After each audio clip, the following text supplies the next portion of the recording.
Hello, hello, chat. Welcome to the stream. Yes, I am streaming today, and it is like 6 o'clock where I am. Actually, almost 6 o'clock. I thought it was 6 o'clock. It's not quite 6 o'clock yet. But anyways, welcome to the stream. We're gonna be playing Genshin today. We're gonna be doing some Natlan, like, reputation quests. Um, I know Sheilanen, like, in order to access her story quests, you have to do, like, reputation quests first. So, excuse me. So I don't know if I'll do her story quest this stream or tomorrow when I stream again. But, I guess we'll see, depending on how long the reputation quests are. So let me go ahead and load up Genshin. Oh, hold on. I am on my friendship level team.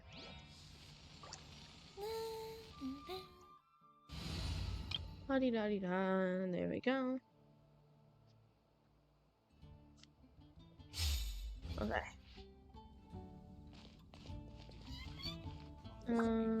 What's this?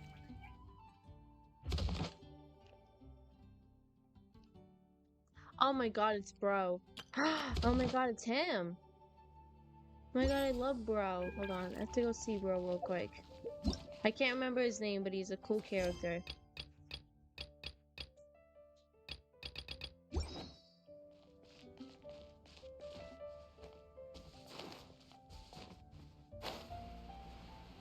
Libin, that's his name. Hi.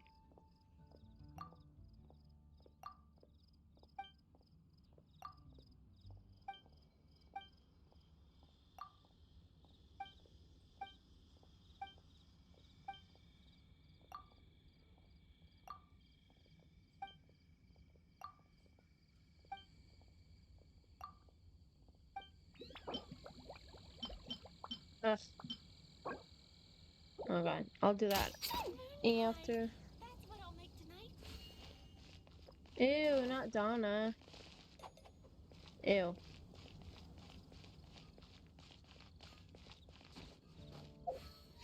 Anyways.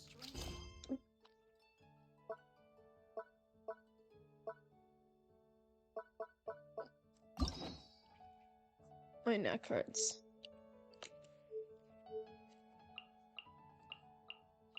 I can't remember which one it is to unlock Sealant. It's not Children of Echoes, is it? Hold on. I'll look this up. Sheilanen Story Quest.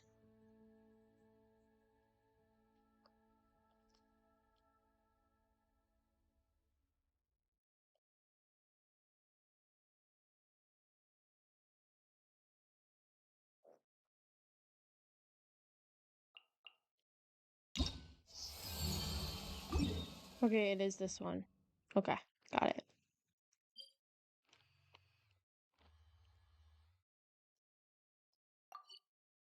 And then there we go. Okay, perfect.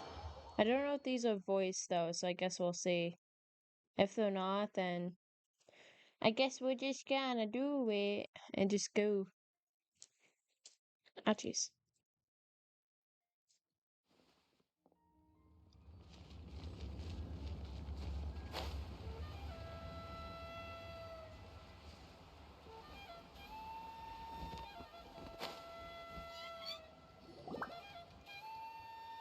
She's not Okay, back they are. yet.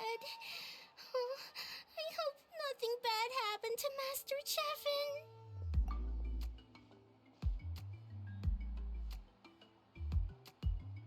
Hey, that little kid is crying. Wonder what happened. Let's go check what's wrong.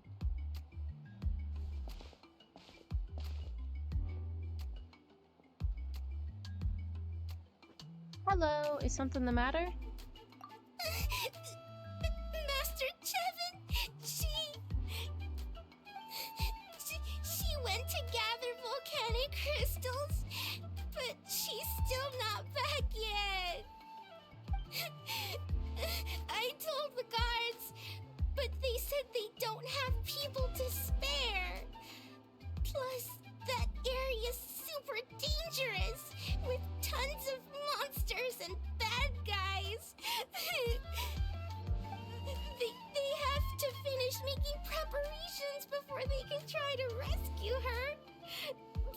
It'll be too late by then.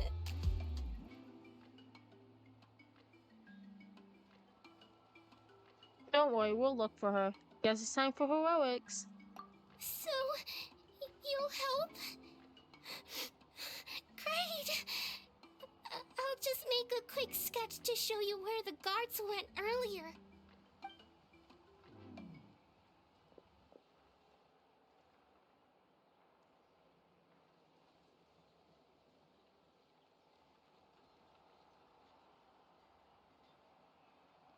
They said Master Chevin might have stopped around here.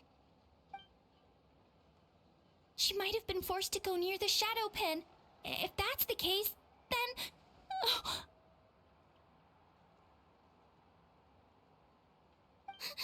Please, you have to save her!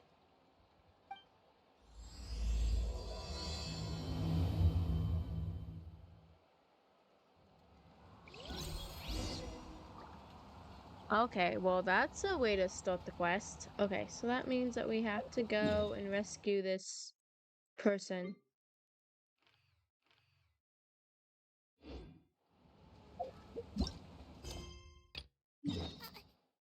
Oh.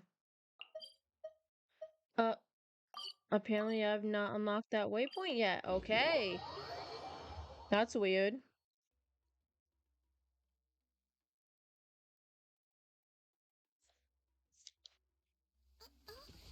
Oh. I wonder what's on Monsieur Nebulette's mind right now.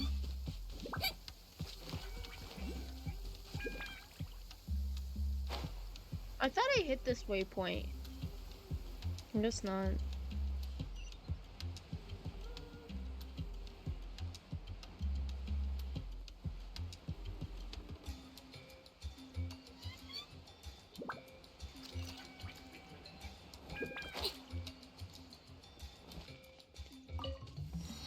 Oh, this must be. According to the map, we should be... Get away from me!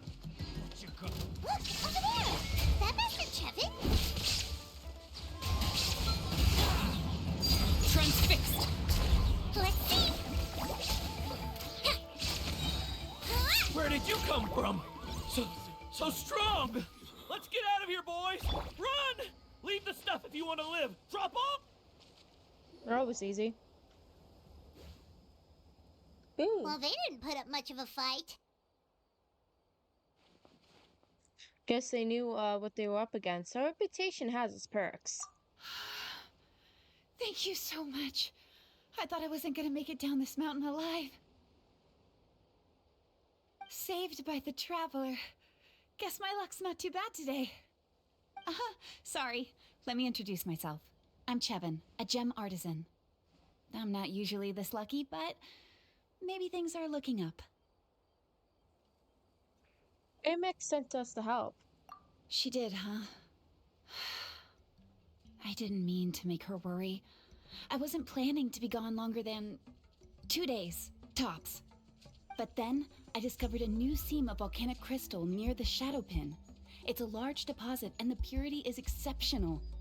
I dug up a whole bunch of it and was getting ready to head back. But the phlogiston within the crystals attracted monsters. I panicked and ran up a narrow path to avoid them. But by the time I was in the clear, I ended up running into those bandits. You showed up in the nick of time. If the situation was so dangerous, why didn't you just drop the crystals and run? I left most of them behind, believe me. I only kept the purest chunk. I have to bring it back no matter what. For Tlasoli and poor little Nachka. Who are they? Right, you wouldn't know. Tlasoli is a former ancient name artisan, and Nachka is her daughter.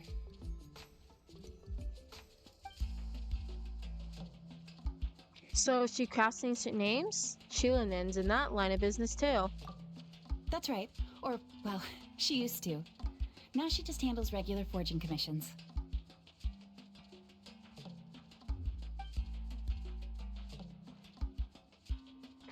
Why did she stop?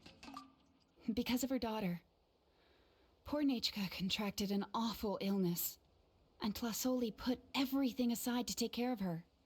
Even as Nechka's illness grew worse, The way, like, how fast she Plasoli whipped her never neck to gave look up. at us is like a concerning. torch in the night. She was determined to burn bright, even as darkness encroached from all directions. Still, all's well that ends well. Thanks to the doctor's medicine and the YOP's protection, Nechka's flame was rekindled. Her condition has been slowly improving ever since. She's still weak, of course, and has to recuperate at home. But she's well enough to write letters already. She often writes to Shilonen, apparently. Her dream is to become an ancient names forger, just like her mother. Her birthday's in a few days, so Plasoli asked me to find a pure volcanic crystal to give her as a present.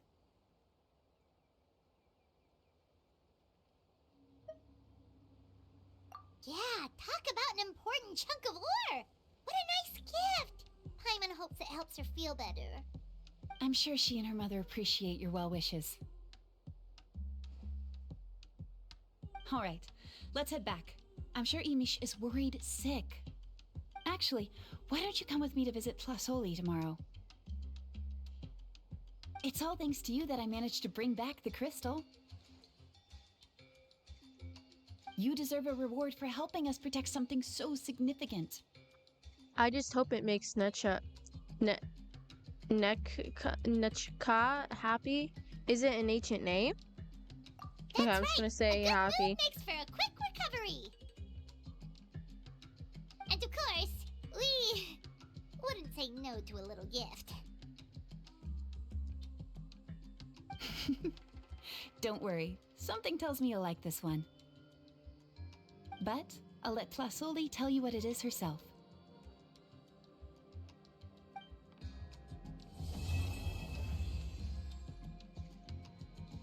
That was fast. Meow. Meow. Meow. Hi. Meow. Meow. There we go.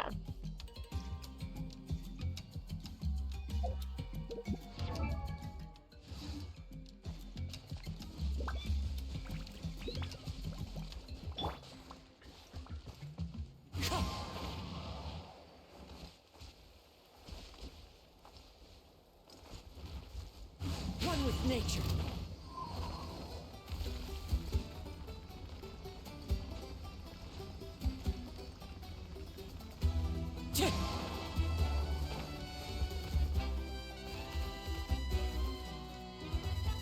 Wind Strider.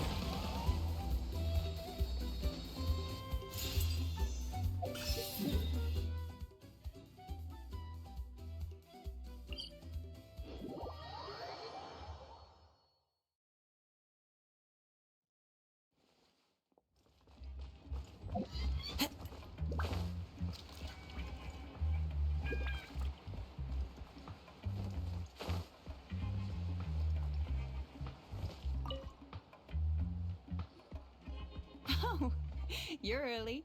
Looking forward to your gift? We're just happy to visit Stoli and Nechka. I'm not even gonna say I'm curious. And I just realized the question she asked earlier about is it an ancient name? That was the travel asking her for an ancient name. Even though she technically already has one. Like, what? That's right.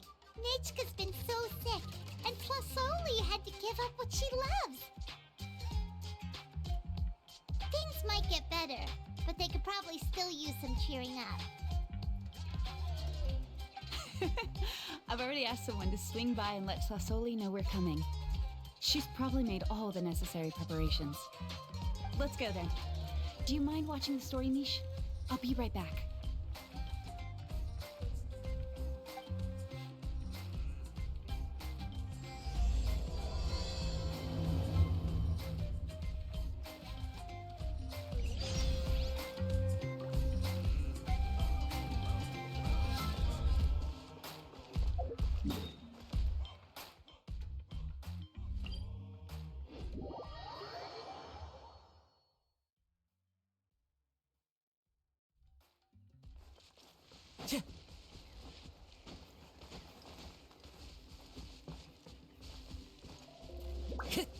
Follow the wind.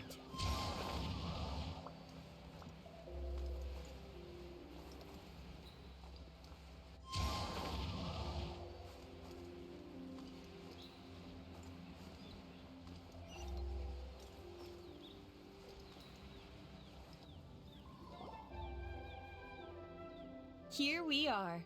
Nice house, right? Give me a sec, I'll go knock.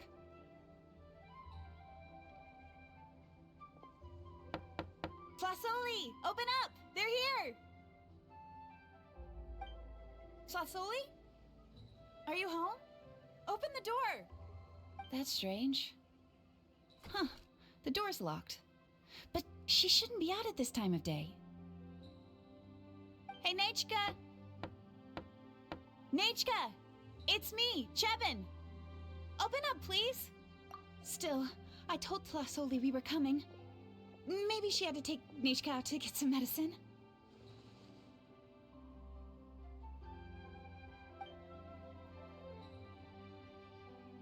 Hey, what's that over there?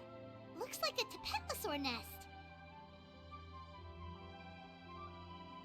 That's right. Flasoli has a Tapetlosaur companion. If I remember right, its name is Iengu? When she was still in the forging business, she'd often have Iengu help with some digging work. But since Nechka fell ill, she hasn't let it dig much recently. Wait a minute. What the... This place is a mess! Iengu's nowhere to be seen either. Whoa, look at all these broken boxes. Something terrible must have happened. Let's take a closer look. You stay here, Sharon.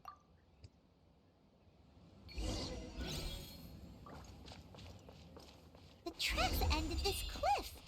Could the Tapetlosaur have climbed up the mountain? Let's head up there and see.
There really is a Tapetlosaur up here. Might not be Flasoli's companion, though. At least it doesn't seem to be in any danger. Seems like it got up here on its own. Paimon still doesn't see any sign of Tlasoli. Hey, Traveler! Paimon!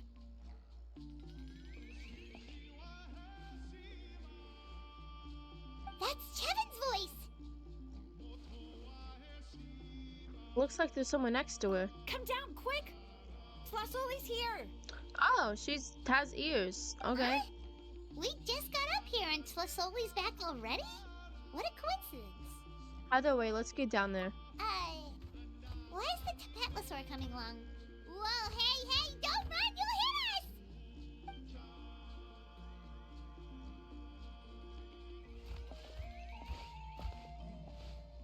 Iengu, come here.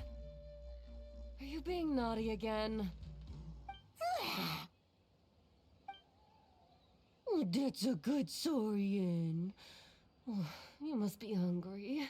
Sorry. I'll whip up something for you later. All right, run along and play now. I'll come along in a sec. Huh? Oh, sorry, you two. I was waiting for you at home when Nechka... Well, she snuck out and ran off by herself. She said she just wanted to pick some flowers for our guests.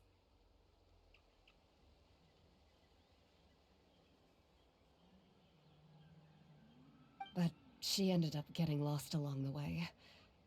Luckily, I managed to find her before long. Is she alright? Yeah, Chevin told us she was just starting to get better. She's still very weak. The shock and the cold winds certainly didn't help, so she ended up with a slight fever. I gave her some medicine and now she's in bed. But it's nothing a good night's rest can't fix. That said, she won't be able to meet you today. I'm sorry you came all this way for nothing. Don't worry about it. We know she's still recovering. Chevin told us how serious her illness was.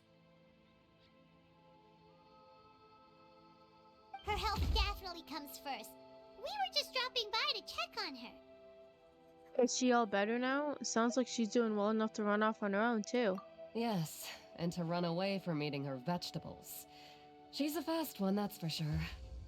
She jumps over chairs, hides under the table, then runs all around the house. I can hardly catch her. Seeing how she is now, that's already enough. I really couldn't ask for more. Hey, cheer up. This is supposed to be a happy occasion. We do appreciate that she tried to welcome us with flowers. Anyway, Tlasoli, about the thing I was telling you before. Oh, the gift. All right, let's hear it. Yeah, what did you get us?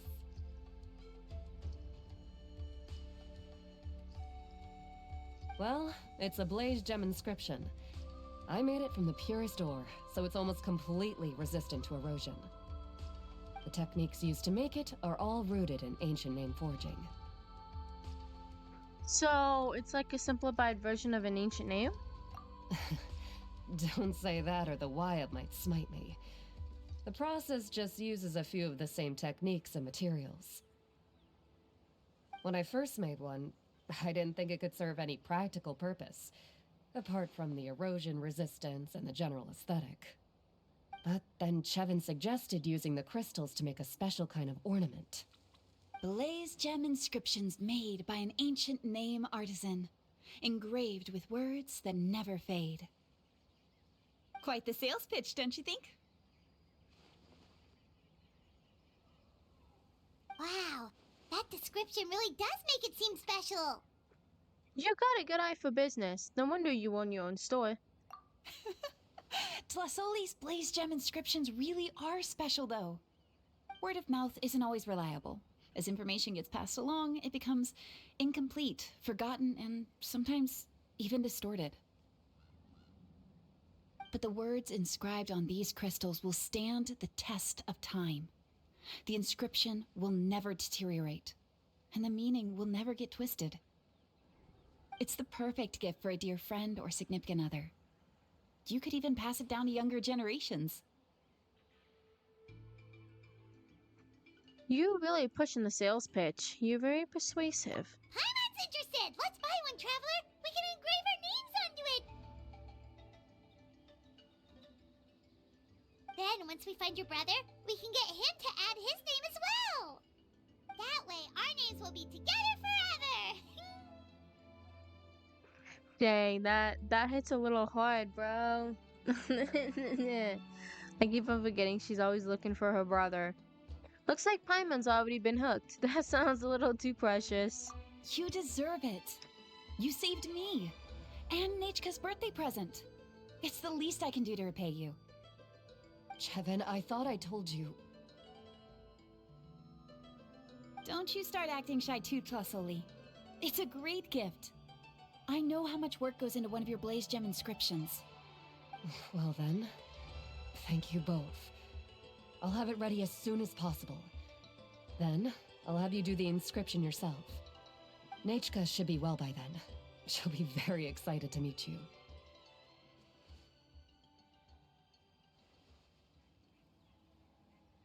Good things are better with company. Might as well buy a few more. It's gifts. But I cannot talk.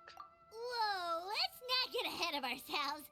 We don't even know how expensive that would be. You sure we have enough travel funds?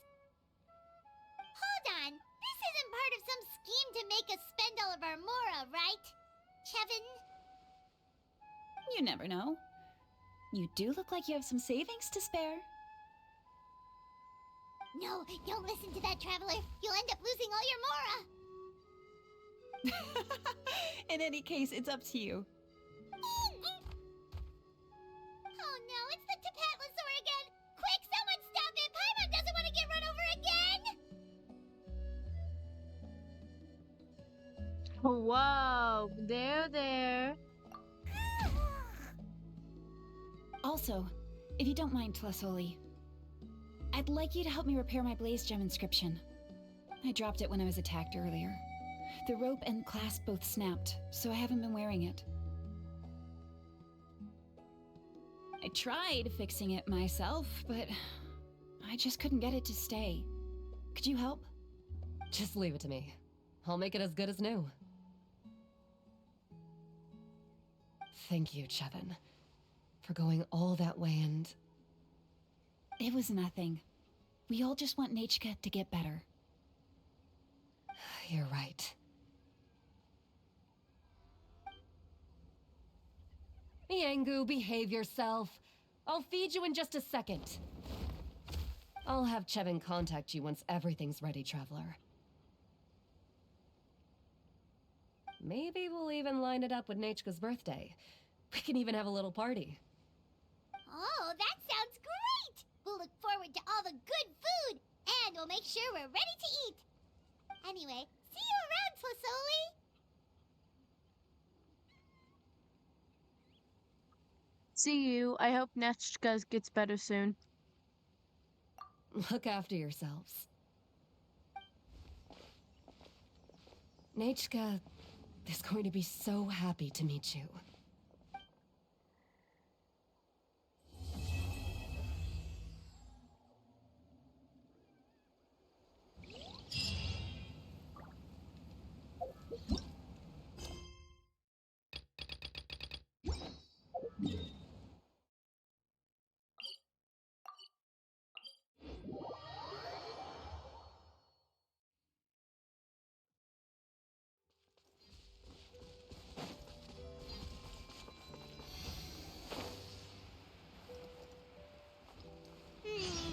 It's been several days now. Wonder if Tlasoli has finished making the blaze gem inscription. Since Nachka's birthday is around the corner, let's go...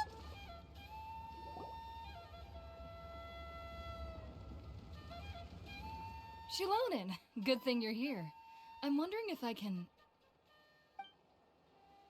Oh, the shelf on the left, second row down, first X on the right. She's That one's yours. sleeping. And the garden hoe belongs to Ignal, and the hammer is Pakal's, so She's make sure you awake, take but the she one that's just yours. resting. I haven't even said why I'm here.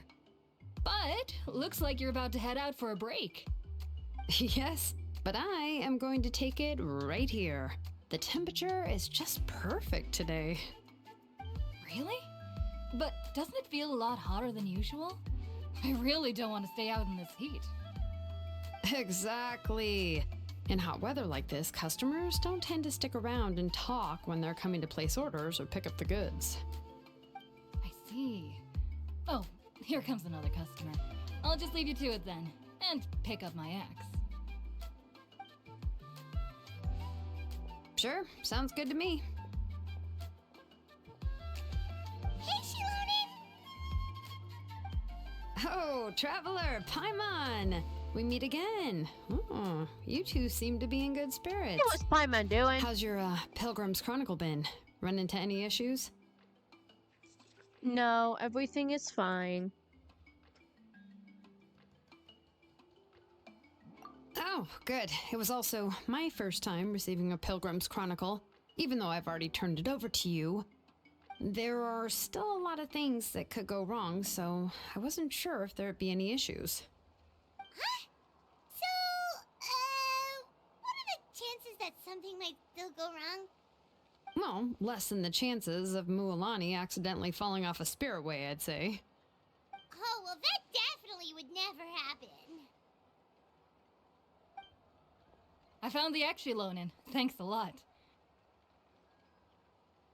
By the way, Nichka's birthday's coming up real soon. Are you planning to visit her? I've prepared a gift, and was just getting ready to take it to her. You're not planning on giving the kid a full set of pliers again, are you? Or, let me guess, woodworking tools?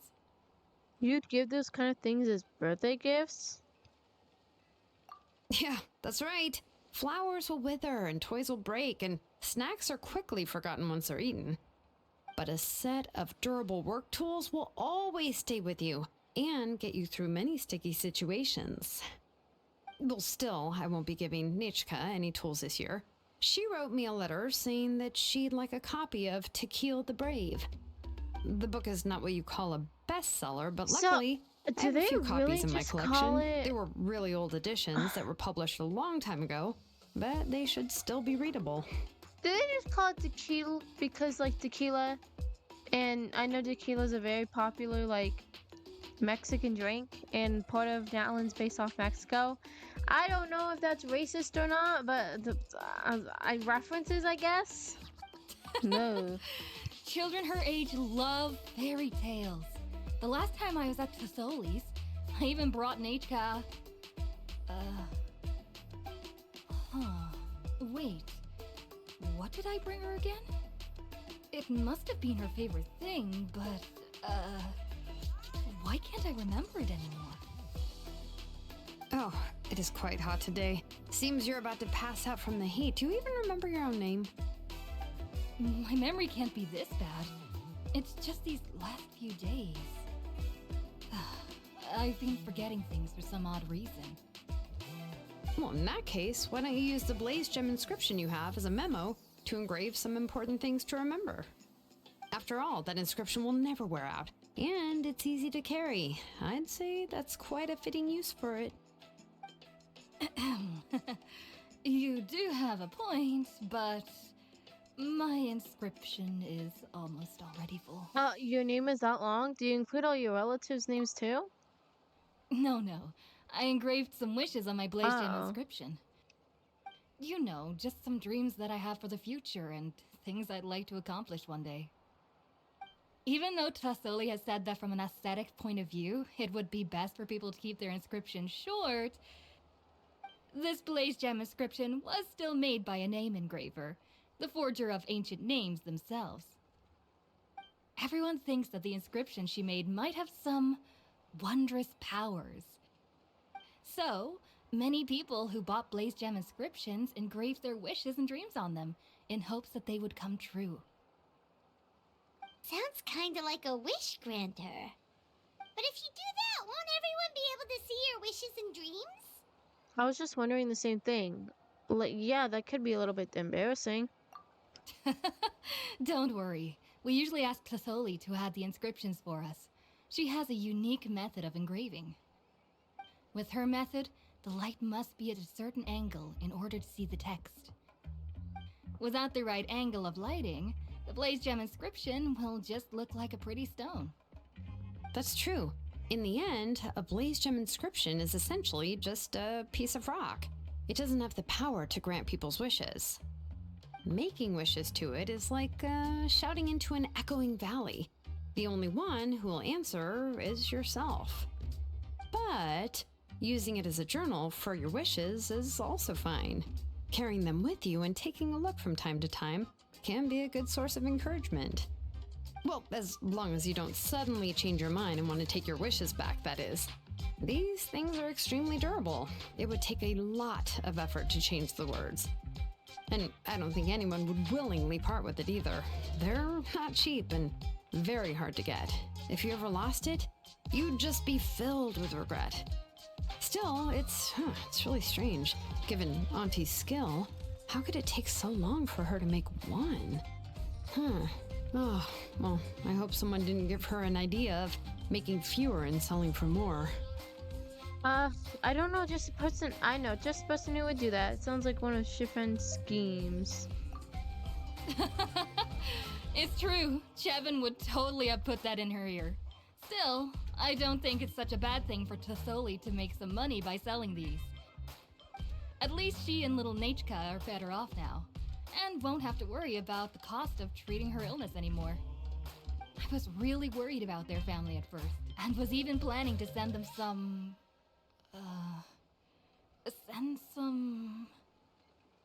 Huh? What was I planning to send to Nachka again? This memory She keeps of on losing her mine. memory. All right, if you stay out in the heat for any longer, I'm afraid even the inscription won't be able to save your memory. You should, go back. Yeah, get some rest. Right. Right. Please give my regards to Tlasoli and Nachka.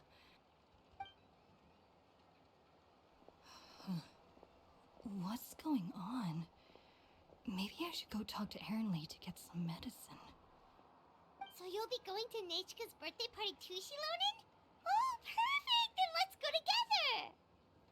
Oh, yeah, sure, but I didn't expect you to know Tosoli too. She hasn't been coming to the tribe much lately, so how did you get a chance to talk with her?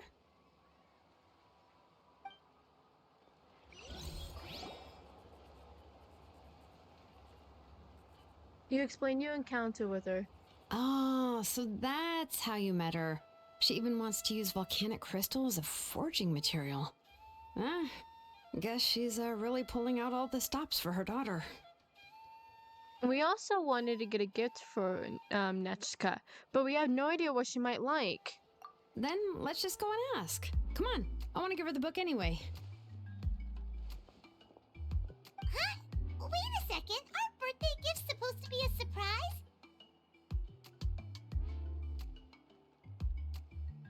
If we ask Nechka, then she'll know what gift we'll be getting her, and that would ruin the surprise! But if you don't ask her, then how will you know what kind of present she would like? Here's another idea.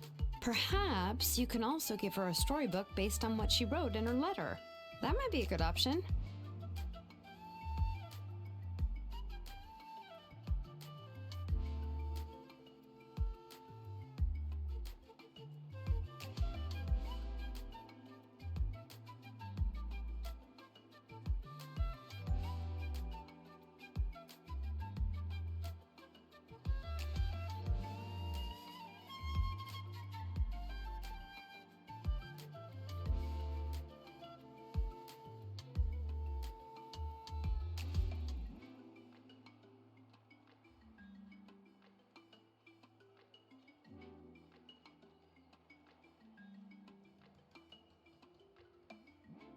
But shouldn't we give it a little more thought? If we all give her books, it might seem like we didn't put much effort into it. Shilonen, have you really never asked her what she would like the most? There must be something else she'd like besides books. Unfortunately, no. Nechka's illness has kept flaring up over the past few years. Apparently, she couldn't do anything during that time other than rest in bed. She didn't even have the strength to talk to anyone. It wasn't until recently that she started to recover from her illness and regained strength to write letters to others. Anyway, there's no need to overthink it. Worst case scenario, I can split the book into 2 volumes and we can each give her one.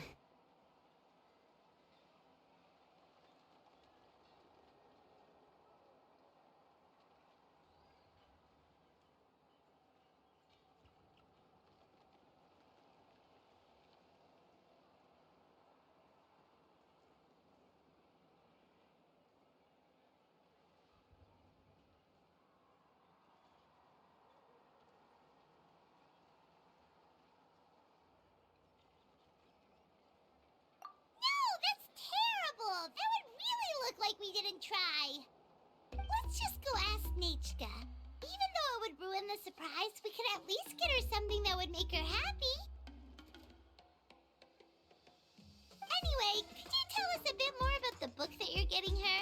Is it really that unpopular? Well, it's a little difficult to explain. You see, there are actually 2 versions of To Kill the Brave. The premise of the book is pretty straightforward. It's basically about a set of twin brothers working to defeat a demon lord. But after defeating the demon lord, the older brother, Tekil, discovers that the king's spirit has possessed his younger brother, Remok. In the ending of the original story, the older brother kills his younger brother to defeat the demon lord, before jumping into a volcano.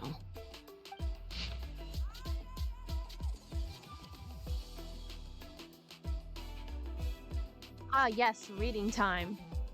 This tale comes from desolate distant past. In those days, the monster's teeth were still barbed like blades against man and beast, thirsting for the souls of the feeble mind, human and non-human alike.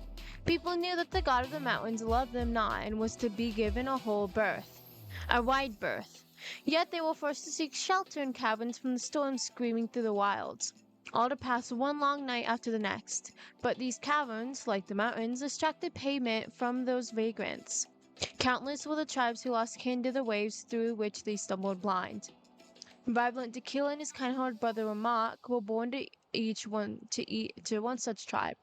At the hour of their birth, a long, troubling night resigned inside outside the caves, and though the campfires around which the tribal people sat flickered, none were comforted by their light. The people thought, "This fire shall soon go out, and once it does, we too shall be finished.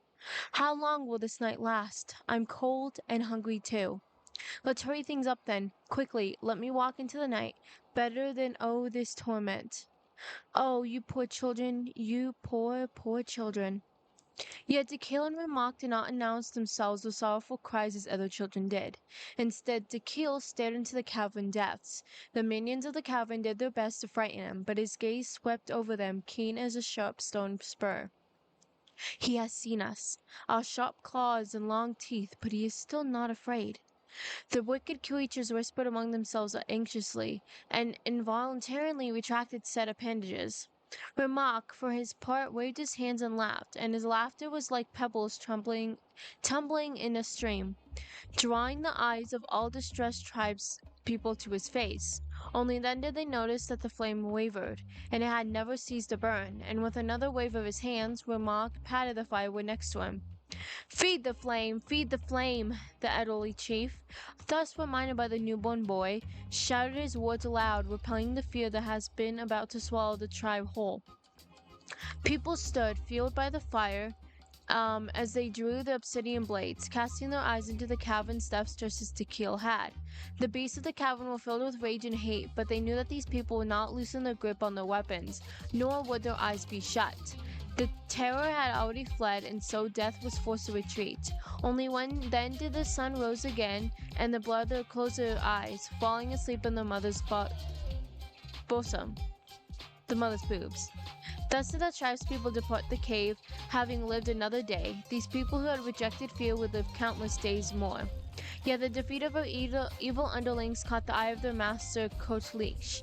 For this slaughtered demon who claimed to be the mother of the underworld and mistress of 10,000 times 10,000 caves, whose fangs were the rocky stalactites, whose tongues were every blast of wet, frigid wind, and upon awakening could only be satisfied by devouring 10,000 living souls. Tequil and Ramak were the first humans to slip to her grasp. Shamefaced, this Earth Mother waved her hand, lashing the evil beast, cowering the side with the rock. Go, go, redeem your humiliating failure, capture those dim-witted mortals, and fill my stomach. But having seen their fears vanquished, the people remembered well the methods of scattering these terrors time after time. They settled at the foot of the mountain, sharpened wood stakes, lit fires, and gave the sharpest blades to their best warriors, with which they would stand guard behind the stakes. Their bright eyes pierced the wilderness beyond the firefly, and did not shift their gaze away forever, even a moment. Hold on, I need to accept. I'm trying to read something. By blade and fire, by blade and fire did Coachlick's minions taste defeat time after time, until they do nothing but huddle in the dark, jolly not to trod near the flame. The fires in their hearts of the people ignited, and they began to speak of victory, of light, and the end of the viper. They believed in Tequil and Remak, those two brothers who surely kept the heat and light alive. Tequil and Remak did the same, and so they sharpened their spears and blades, preparing to drive the demon lord of that evil serpent to her doom. But the Earth Mother, who hated this tribe, did not relent. She took sludge from the deepest part of the cave and pinched it into the snake. Then she plucked out her eye, setting it into the serpent's eye socket. It was that child who caused you to witness the fire, and so let me go and swallow his eyes.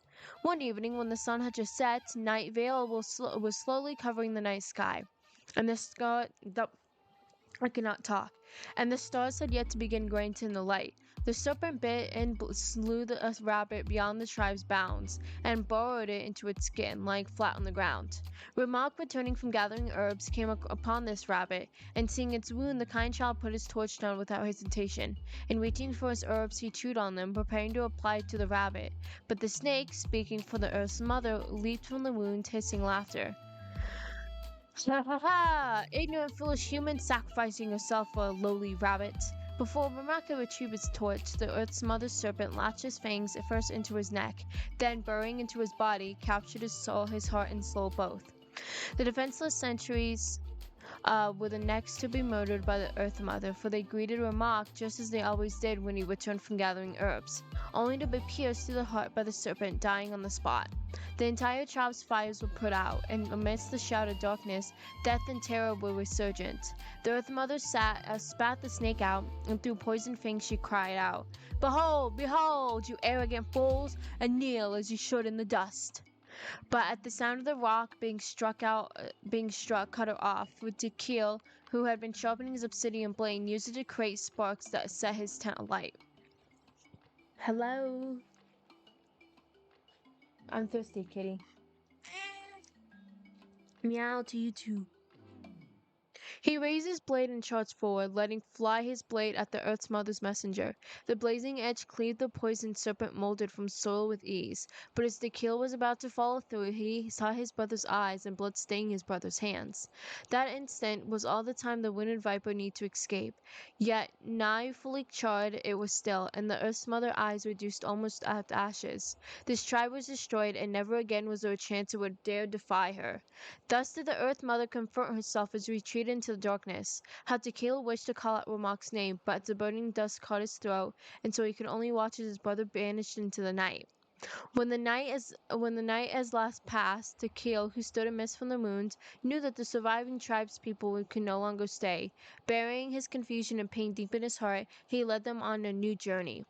They crossed mountains and canyons, dodging fearsome beasts and poisonous insects. Tequil did not close his eyes for so long as they journeyed, nor did he dare to loosen his grip on blade or touch. Finally, by a silent volcano, they found a tribe willing to take them in. Only after he saw the last of his tribe peacefully fall into slumber under the old shaman's care did he relax and collapse to the earth. When he awoke, he found himself in a blazing cave, the lava that surrounded him undiluted with an erratic pulse, as if the very mountain was slowly breathing. When he stood up, the lava boiled and bubbled under a rumbling cave in all directions. "Do not search for your brother. His eyes have been devoured by a cunning serpent. But I must save him and pursue that venomous snake also." His words echoed through the cave, but the goddess of mountains and fire was silent. Tequila thus prays unto her, "Let my brother's name live on, and I am willing to sacrifice my heart and blood in return." The goddess answered him in the echoing cave. Thus said she, "Your prayer have I heard, but your brother is no longer your kin. His name is sunken into the deepest of depths." Tequil raised his hand and lifted up his wish to the goddess. "Turn my blood to fire so my heart may illuminate the depths. I will bring my brother back before my blood runs dry. Turn my blood to fire until my soul may see you and slay that serpent. I will take its head before my blood runs dry." When Tequila awoke once again, the old shaman of the tribe gave him a brand new sword, food, and water. Finally, the shaman collapsed his shoulders and blessed him. "May your fire dry the venomous snake's venom." Thus did Tequila embark on another journey. His strength was endless, his body tireless, and his blood burned like lava. He crossed grassy fields and snowy peaks, deep valleys and high mountains, and the goddess of mountains and fire showed him the way with following rocks and cracks and cliffs. Thus did Tequila strive forward without hesitation. When he met his brother again, the Earth Mother mocked him once more, and using Rimak's body and voice. But when her claws pierced Tequil's chest, he moved not, and instead her bones were melted by his burning blood. Tequil stared the vicious demon lord down, and with a loud voice, "My brother is gentle of heart, he will surely have made this land a better place. Yet you have affronted him with your poison, smothered his virtue, slaughtered those who had faith in his virtue. Die, you despicable venomous insect, die here." As he roared, Tequil's blood stained his obsidian blade, turning red hot in an instant. The Red Mother watched in terror as she fell. Bones and souls were sundered. She wished to scream, to buy, but a moment in which she could unleash her claws and tear Tequil to ribbons. But she could make no sound, and for a fire's light, the silent soul to whom this body once belonged to awakened, and that soul cried out to his brother, "I do not wish to see your blood to be reduced to ash, but I have seen the light of your heart and spirit. Remember my name, brother. As long as you remember me, I will never have left." The blazing flames swept over every corner in the gloomy, frigid cavern, and every last poisonous insect within was slain, burned to ash alongside every plot and scheme so heinous and vile. As the last drop of his blood was about to burn away, the roof of the cave above Tequil's head trembled. A fissure opened, and a gem fell down and stopped up by his wound. The goddess of mountains and fire spoke one more, and her voice echoed across the walls. You yet have one drop of blood. Return to your tribe, for this is your brother's wish, and I will see it fulfilled. One night, the old shaman who had waited day after day beyond the tribe's bounds stood to welcome the returning Tequil. But Tequil refused the water, the food, and the cheers. Instead, he simply said, The venomous snake is slain, and I am victorious, but I shall soon depart along with my brother. He took the gem from his chest, placed it upon his torch, and walked up to the silent volcano. I have but one drop of blood left, but it was not left for me, but rather for justice and fairness, for the good and the brave. Use it and light a fire. A flame shall never be extinguished. Having said that, the violent Tequil leaped into the dead volcano. The earth was shaken by his heart and blood, and the volcano's heart resumed beating, the blazing lava once more beginning to flow. The volcano lives as the bravery of the tribes. Dang, that goes hard. I remember there was one line that was super popular at the time. If I still remember right, after being possessed by the goddess Coatlicue, Remok said, I do not wish to see your blood be reduced to ash, but I have seen the light of your heart and spirit.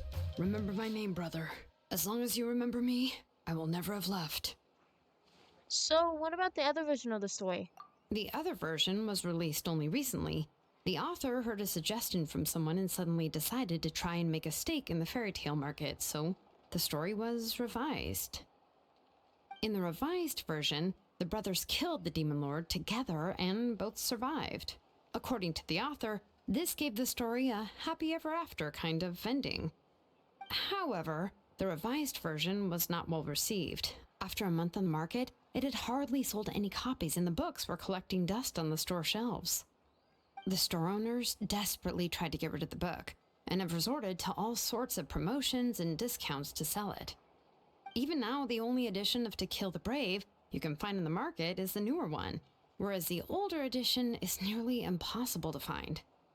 Anyway, I couldn't bring myself to give such a poorly rated book to Nachka, so I spent a few days looking and managed to find a few copies of the old edition in a warehouse. I picked out a copy that looked relatively new and wrapped it up as a present for Nachka. If you're interested, I can give you this extra copy to read. The pages are pretty old though, so please be gentle with it. Oh, and here's a copy of the newer edition too. They gave me a free copy when I went to buy some chocolatl. So that's how they're trying to sell off the book. Could it really be that bad? Even Paimon's curious now. Two of the same collection. You can read them to me while we're on the road, Paimon. Let's get going. Celesoli lives pretty far from the tribe, so it'll take us some time to get there.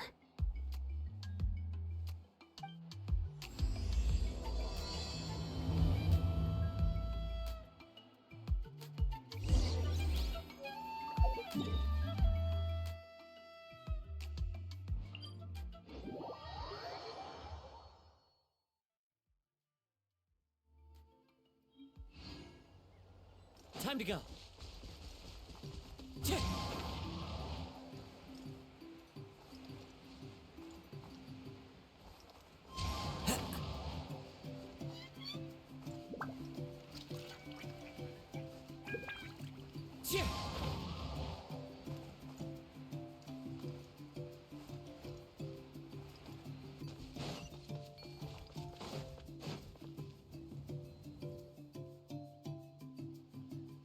Go on now, Iengu.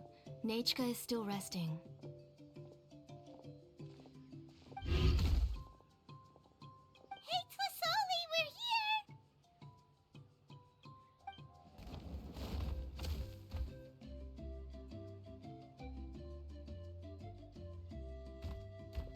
Oh, what a surprise. And even Shilonin is here too.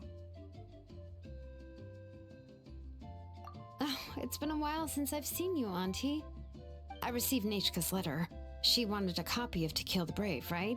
Well, I've brought the book for her. There are several editions of the book in Natlan, and I wasn't sure which version she'd prefer. Oh my god, not Paimon being chased in the background.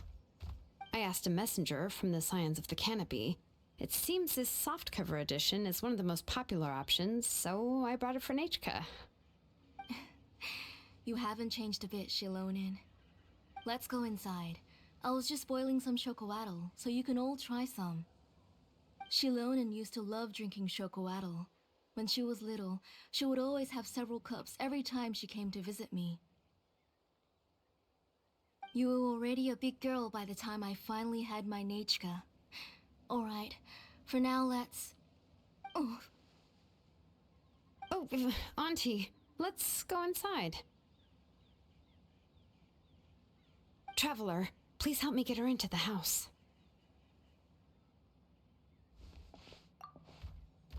Oh, Paimon will help too! Be good, Yangu, and don't get in the way. All right, let's get indoors. Watch your step, Auntie.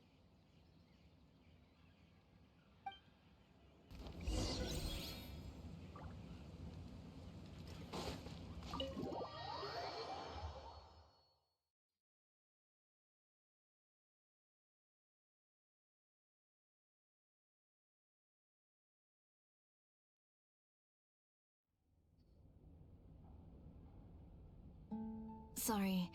Nechka's illness has been flaring up recently, so I was up for a few nights. I suddenly started to feel dizzy in the sun. I hope I didn't scare you. Have a seat. I'll fetch you a few cups of chocolatl. Please wait a moment. Oh, I've already brought them over. This cup's for you, Auntie. And these are for you, too. Chocolatl? What does it taste like? Paimon's heard that it can be pretty bitter. Traveler, could you give it a try first? Oh, don't worry. Auntie always adds a lot of sugar. It won't be bitter.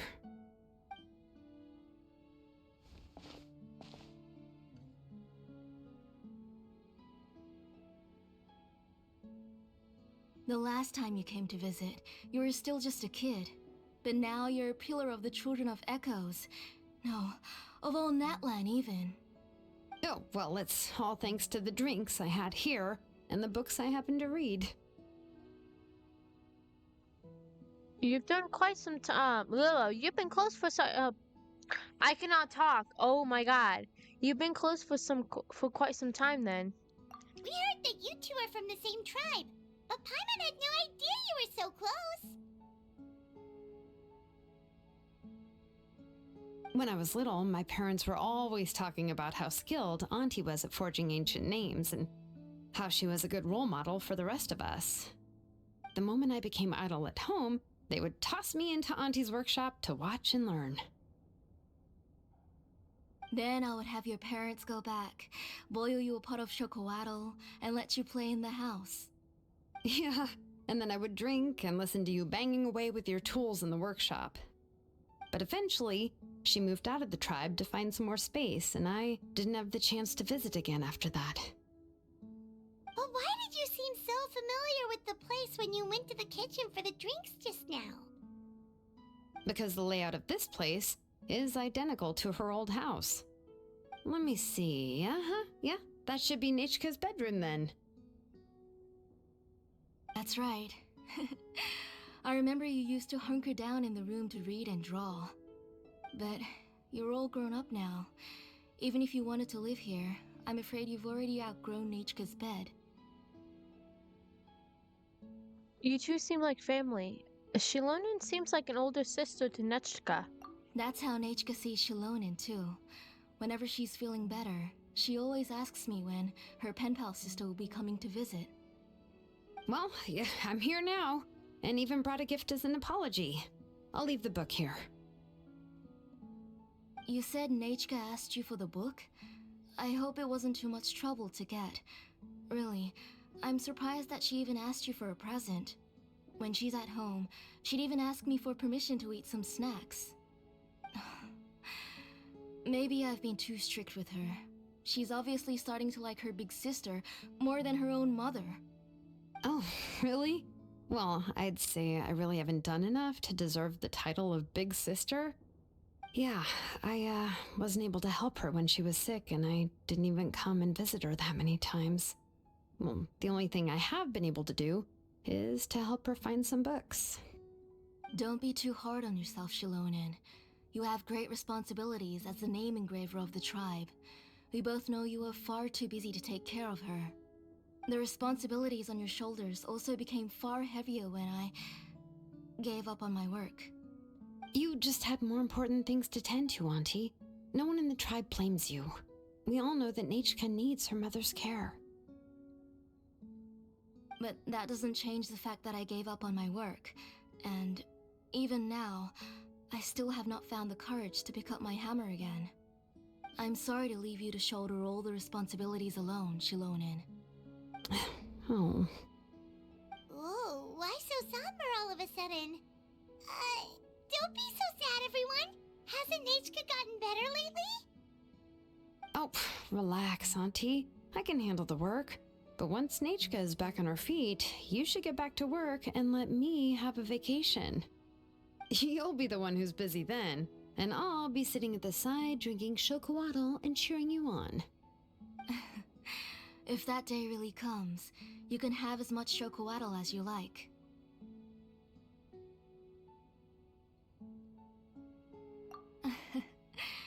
If you asked me before, I wouldn't have even been able to talk about it. But now that she is gradually recovering, I've also gained some courage to face what happened back then. Nachka's illness actually originates from the Abyss. That night, I was in the tribe, having a discussion over the forging of new ancient names. Before we could finish our discussion, the alarm started to ring outside. A horde of monsters from the Abyss suddenly attacked the tribe, so everyone banded together to fight them off. I joined the fray as well, and it wasn't until the monsters were repelled that I got back home with some guards from the tribe. But Nachka was gone. I can't remember how long I spent searching for her. Maybe for 2 or 3 days. In the end, we found Nachka at the bottom of a short cliff. She was holding a dried up embercore flower in her hand, and there were traces of abyssal corruption around her wounds. I know. It was all my fault. Before the incident, Nachka had asked if I could forge an ancient name for her. Work was busy at the time, so I told her that if she could find an embercore flower, I would use it as material to forge her an ancient name. Oh, Nachka, my daughter. My Nachka. I was holding her in my arms, but no matter how many times I called her name, she wouldn't open her eyes and look at me.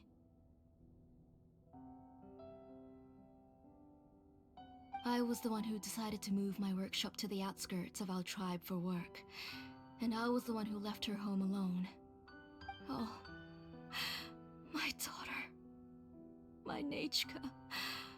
Why do you have to suffer like this? Whoa, hey! It's okay, right? Nachka's getting better. She already has the strength to write letters now, doesn't she? Sorry. I just can't control myself whenever I remember that time. Phew. Alright. It's not every day that we get guests. I really shouldn't be crying like this. I asked someone to buy some ingredients for me, so why don't you stay for dinner tonight? I'll make some shrimp bisque, grilled fish and mint sauce, and tower tacos. We'll help. That sounds like a lot to make, and we don't want you to tire yourself out.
Thank you both, but don't worry.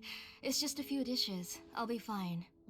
You three just need to make sure everything gets eaten up. I can't eat a lot at this age. Oh, we haven't had anything to eat yet, so don't worry. We'll make sure there are no leftovers.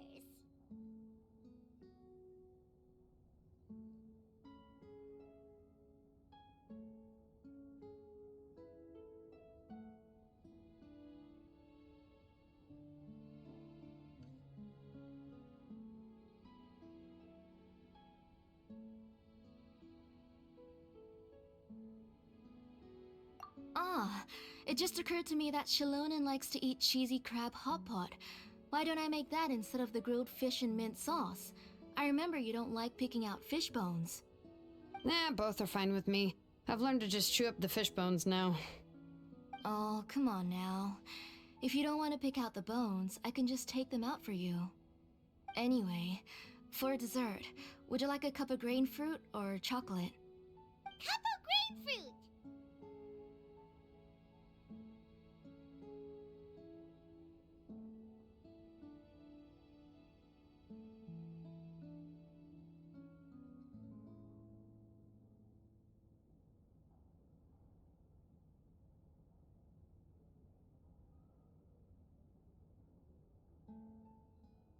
How about a cup of green fruit mixed with chocolate?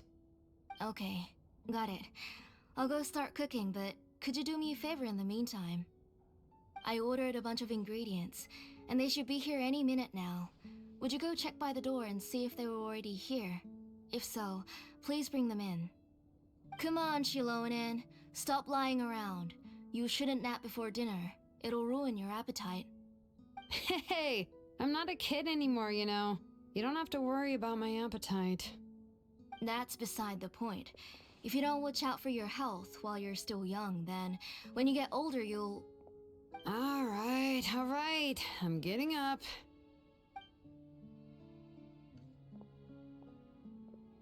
We'll go check on the ingredients with Shilonen. It isn't far, so it shouldn't take us long. That kid.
No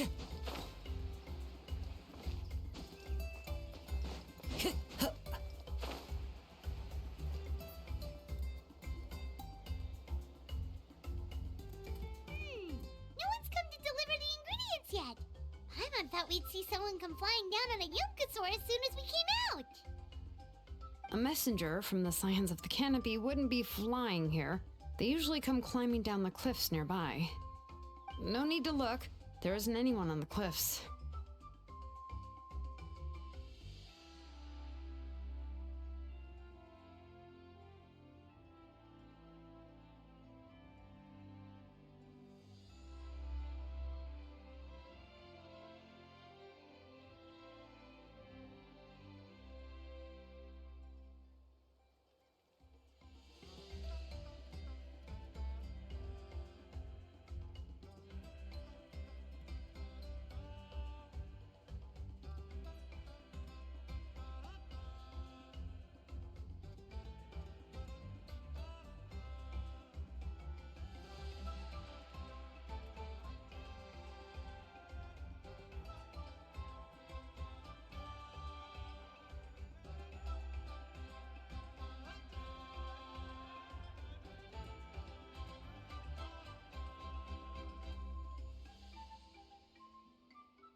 I just saw a ghost. Hey, you there. Sorry, but does Tlasoli live around here? Oh, are you the one who's supposed to deliver the ingredients? Ingredients? Are you kidding? I was nearly eaten myself.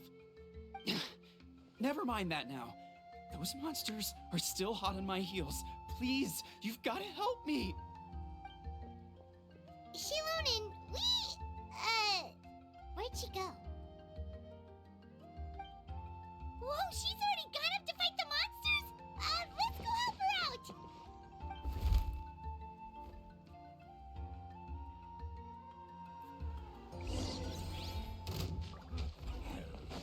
Bring it! Shine down! Clouds high, the birds fall into the wind.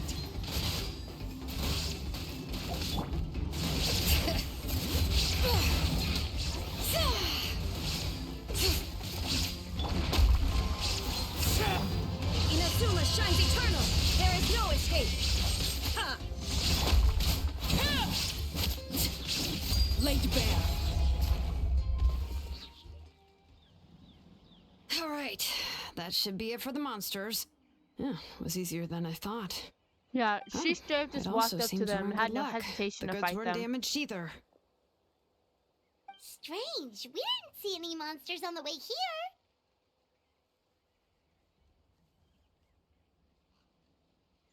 You must have terrible luck. You didn't provoke them, did you? Yeah, right. I use this road to deliver goods all the time, and I've never been attacked like this before. It's the main road in and out of the tribe, so people often come here to clear out any monsters. This area is usually very safe. I don't know what happened, but it seems like all the monsters around here have gone berserk. Even the docile Tepetlosaurs are in a frenzy. Tlasoli doesn't even forge ancient names anymore, so why can't she just move back to the tribe? If she comes back, Nachiko will even be able to find some playmates. She's so young and hasn't even...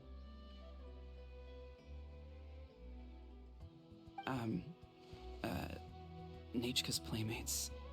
No, wait, I feel like my kids have played with her before. They've even told me about Nachika's favorite game.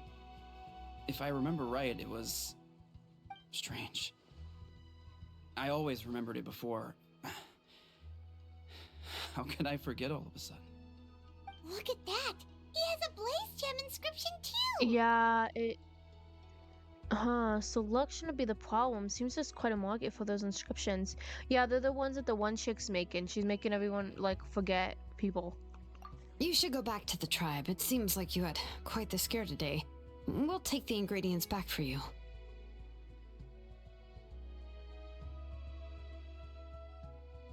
I'll carry these bags, and you two can carry the rest.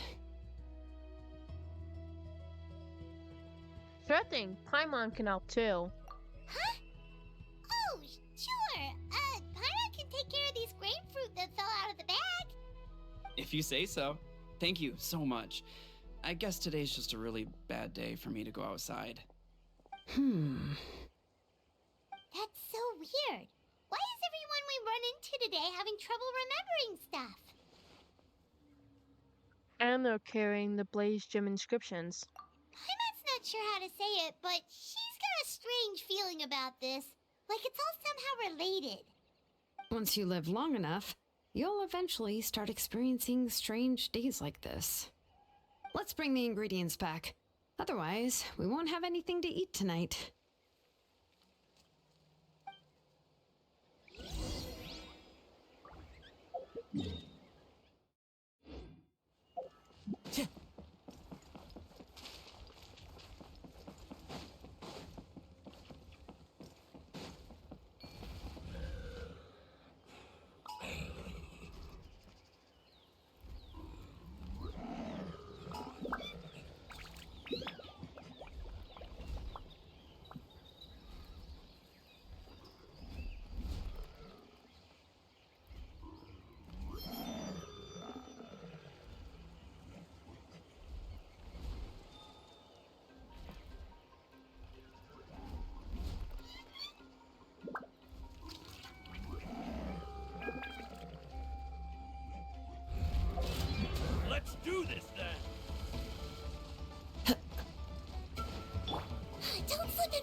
You're finally back. What took you so long? I was starting to worry. Oh, yeah, we ran into some small problems, but everything's fine now. Alright. As long as everything's okay now. You all have a seat. I'll get the food ready. It won't take long.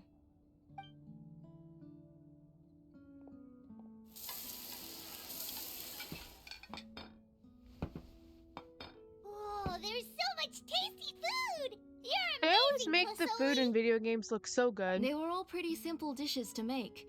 Don't be shy. Dig in, everyone.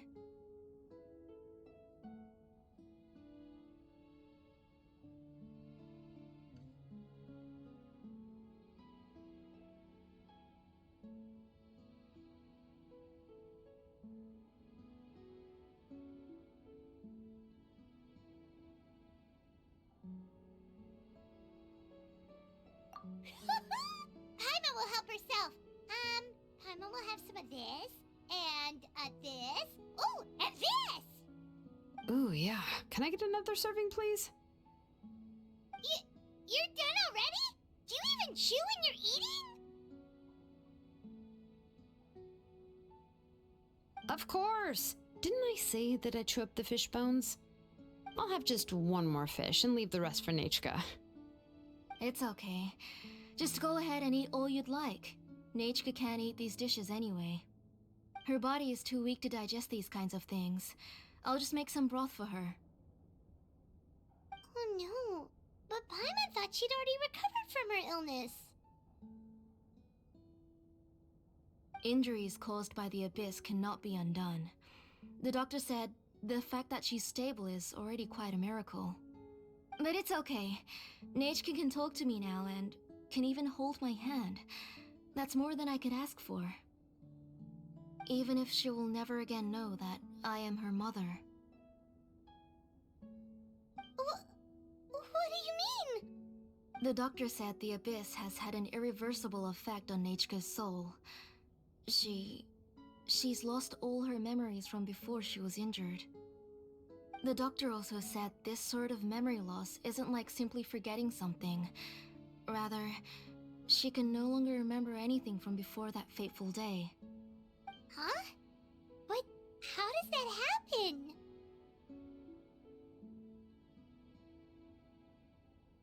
You know about the woven scrolls that the Masters of the Nightwind use to record things, right?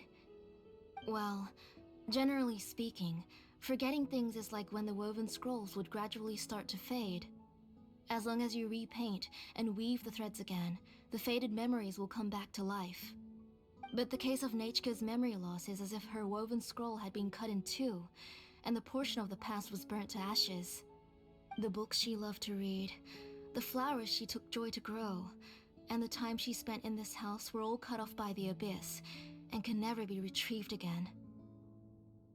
As one example of that, Nachka now only sees me as a strange, unfamiliar auntie who claims to be her mother.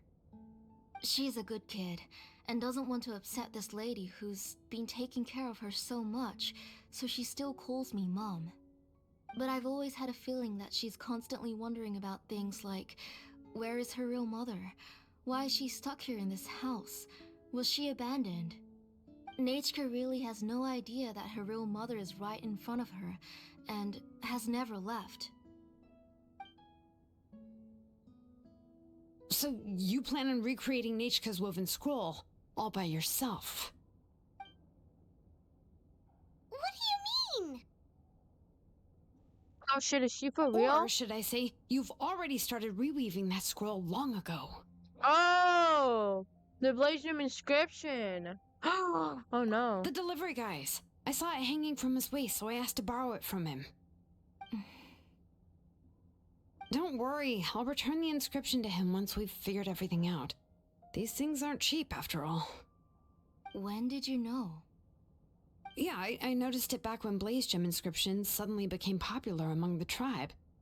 It was then that I also noticed that everyone wearing Blaze Gem inscriptions had varying degrees of memory loss. Traveler, you've picked up on it too, haven't you?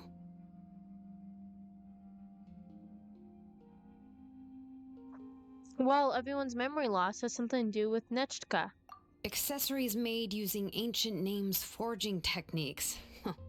For what's only supposed to be a pretty souvenir, this inscription contains a phlogiston engraving with a truly overkill level of complexity. The shapes and patterns of these engravings are also identical to that of an ancient name. By making just a few slight adjustments to the layout and connections of the main pattern, you can pretty much qualify this blaze gem inscription as a bona fide ancient name. And yet, you've never told anyone about these engravings and the blaze gem inscriptions that can be activated at any time. Am I right, Auntie? I knew you were a sharp one, Shilonen. That's right. I have a way to cure Nechka and restore all her memories. It's actually quite simple. I want to forge an ancient name for Nechka that contains all of her past memories. You're going to make an ancient name for Nechka? But ancient names must be approved by the YOB. And the reason they must be approved by the YOB is because the memories they bear are all stored within the ley lines. Extracting those memories from the ley lines requires the YOB's assistance. But your plan wouldn't need you to do any of that, right, Auntie? Your blaze gem inscriptions will help you complete that part of your plan in the ley line's place. You will use the inscriptions to form a massive memory bank for Nechka. And the ancient names you're trying to forge will be used to extract corresponding memories from the memory bank. A memory bank? Wait, so the reason all those people were having trouble remembering stuff is because the blaze gem inscriptions took away any memories related to Nechka? Even though Nechka had forgotten her own past, her life was still witnessed by other people. Using other people's memories of Nechka to reconstruct her past? This is the first time I've heard of such an idea. You've seen through my plans, Shilonen. You're as outstanding as ever. Far more brilliant than me. I intend to use this method to collate all the memories related to Nechka and allow her to regain her past again. But wouldn't extracting memories like that hurt the person carrying the blaze gem inscription? Not at all. Every time a blaze gem inscription extracts memories, the process is under my precise control. That way, there's no chance of anyone in the tribe getting hurt. This is the central inscription that controls all the other blaze gem inscriptions, which will also soon serve as Nechka's ancient name. You made all of this yourself, Tlasoli?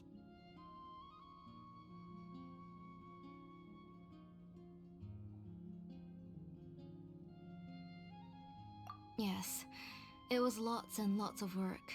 It was truly exhausting. Or perhaps I've just grown old. You saw it yourself.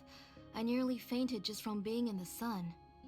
I could collapse tomorrow, or even in the next few moments, but Nechka's ancient name is still far from completion.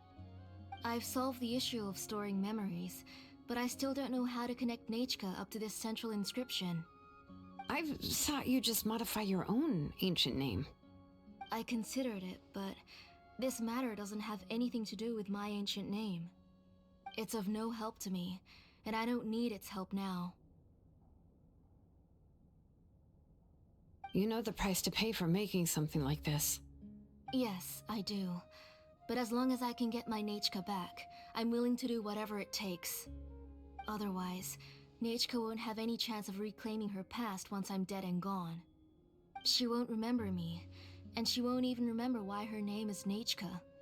When that time comes, she'll be left to drift around the world all alone, unknowing of where she came from or where she should go. She is my daughter, the one to whom I gave the Nechka name.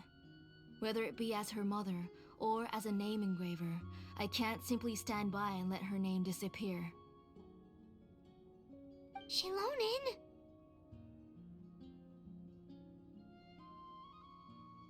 Alright, Paimon. Let her think about this for a moment. Let her decide what to do. I'll take the central inscription with me. I'm going to completely disassemble it to confirm its components and uses, and I won't make any promises until I've checked everything. Say goodnight to Nechka for me, Auntie. Oh, wait. I've also finished inscriptions for the Traveler in Paimon. Let me fetch them for you.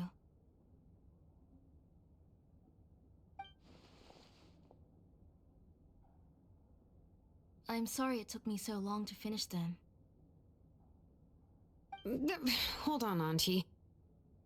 The Traveler and Paimon have never met Nechka before, so you can't draw any memories from them. That wasn't my intention. They're just ordinary gifts. Please, take them. Huh? What was that noise? Nechka must have woken up and wants to get out of bed on her own. Sorry, I'll go check on her first. Nechka, don't try to get out of bed. Just tell Mom if you need anything. You go ahead and take care of Nechka, Auntie. Let's go, Traveler and Paimon. There are a few things I want to tell you.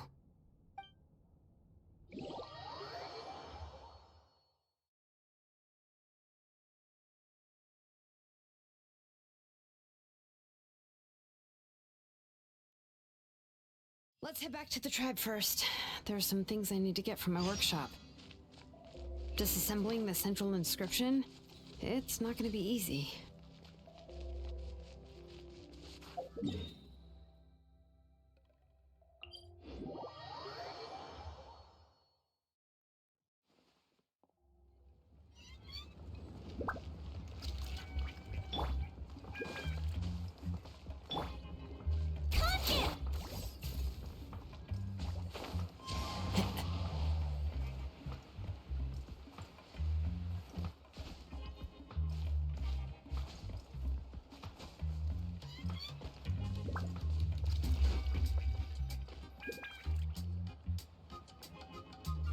You two can wait outside for a moment. I just need to go in and grab something.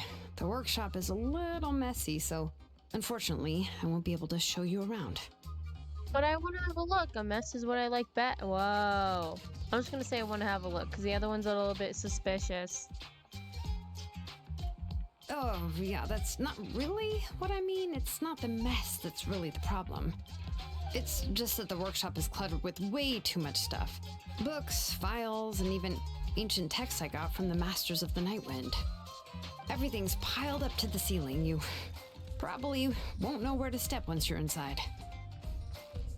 Kachina suffered quite an unfortunate series of events the last time she went inside. Well, I suppose it was my fault for being so focused on searching for information at the time that I forgot to lock the door. After entering the workshop, she was shocked to find herself face to face with a massive woven scroll from the Masters of the Nightwind, and then she turned around and knocked over a huge stack of forging blueprints. She tried to step out of the way, but tripped on a poster tube that was behind her, and then boom! The forging blueprints came crashing down right onto her head. Oh no!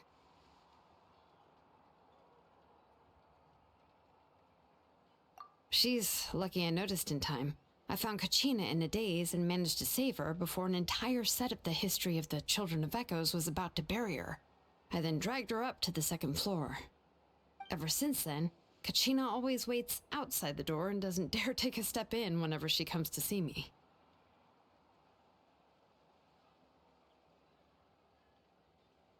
Are there really that many books inside? I thought a workshop was supposed to be full of tools. Yeah, you're an artisan and craftswoman after all. We thought there would be weapons and armor hanging all over the place.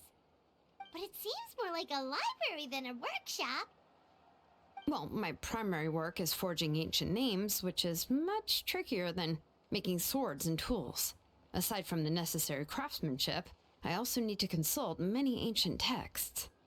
You probably already know that each ancient name represents a certain spirit, behind which are countless related stories to support it.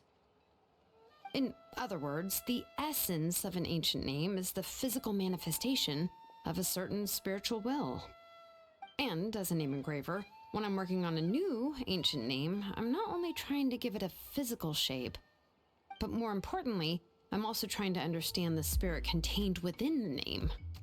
And to do that, I have to collect as many related stories as possible and read through them all. But, as you might know, People tend to add a lot of extraneous details when it comes to stories about themselves. For stories that have been clearly exaggerated or altered, I must gather other related stories and information as cross-references. This way, I can filter out all the absurd and exaggerated details and restore the person's life to its true nature. Only in true stories can you find the authentic spirit. And this is the only way for the spirit to become an ancient name that matches its essence. We've heard about the concept behind ancient names before, but after hearing you explain the details, Paimon can't help but think that ancient names are really powerful. Well, no matter how powerful ancient names could be, they would never be able to suddenly turn into a blade or allow you to smash through an entire cliff in one punch. It's just a form of spiritual power that's passed down from generation to generation. It doesn't have those kinds of physically tangible effects. Well, take your own names, for example. From the moment you appeared in this world, some person had already prepared a blessing for you. And that person then condensed this blessing into your name and gave it to you as a gift. It may feel like the moment you received your name is already in the past, but it will always stay with you and move with you in the future. Names are blessings for the future from people standing in the past. Well, that's what Auntie once told me. And with this blessing, people will become more confident as they walk into their future. To put it another way, it's like having a lamp in your hand as you walk through the darkness of night. Oh, Paimon gets that. If you're alone when you're walking in the dark, it's easy to get scared and tired quickly. But if someone else is walking with you, then it won't be nearly as scary. And, well, you might still get tired, but it'll still be a whole lot better than walking alone. The Traveler always has Paimon by her side, though, so she'll never have to worry about that. Oh, Paimon sure many wish they could be in your shoes, Traveler.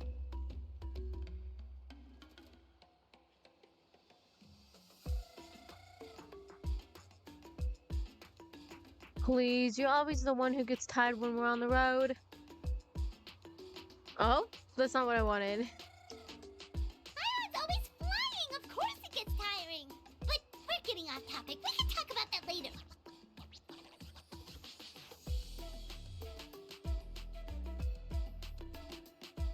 Well, try not to fall asleep on me next time. At least try not to eat so much. Whoa, what? That's mean. Anyway, this is what Plisoli told me when I was training as a name engraver. And to be honest, I've only understood 20% of what she said at most. I've never been able to figure out the rest. But doesn't that mean you basically don't get it? Well, that's not entirely true. Auntie and I have at least come to a consensus on the most important thing. You know what? I am sick of talking. We can talk about all of this later. Please, wait a moment while I grab my things.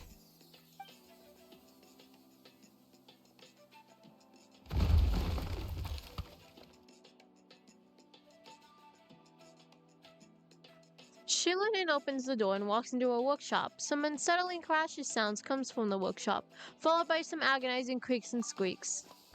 Eventually, Shilin runs out the door with the box in her arms. She then turns around and kicks the door closed, shutting the sound of dusty books falling to the ground inside. Yeah, not very clean, huh? Did you hear a whole section of something collapse in there just now? It's fine, it's fine. It was just a bunch of very old ancient name records. I've already made copies of them. I kept this set of phlogiston wedges in the back, so it wasn't easy to take out. I had to resort to brute force. Come on, let's go disassemble the central inscription. It shouldn't take long.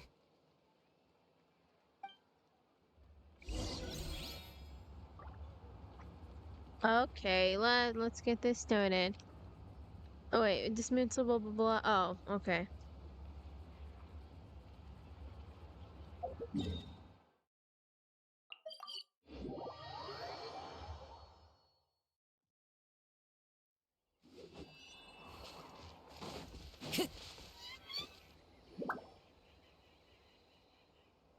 Here we are.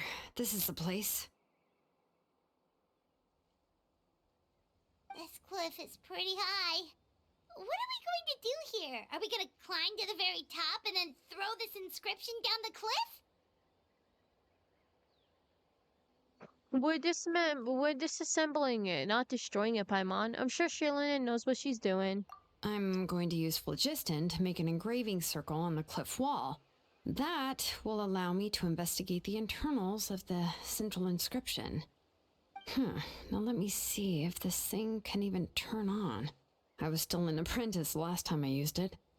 Before we attempt to engrave the inside pattern of an ancient name with phlogiston, we always use this to draw out the engraving diagram on a cliff or open ground. Only after we've confirmed that phlogiston can flow properly through the internal engravings can we start formally working on the small internal engravings of the ancient name. If we want to dismantle the central inscription in a non-destructive manner, we'll have to use this thing. I really don't want to engrave such a large diagram with my bare hands. Oh, so you'll be able to see what it looks like on the inside without ruining Tlasoli's inscription? For the most part. If it were just an ordinary unfinished ancient name piece, I'd just take it apart and pour phlogiston into the internal engravings to see everything. But since it's a central inscription, it would be better not to destroy the blessing that Auntie has prepared for Nechka. So, Shilonen, does this central inscription fall under the 20% you understand about ancient names, or the other 80% you don't understand?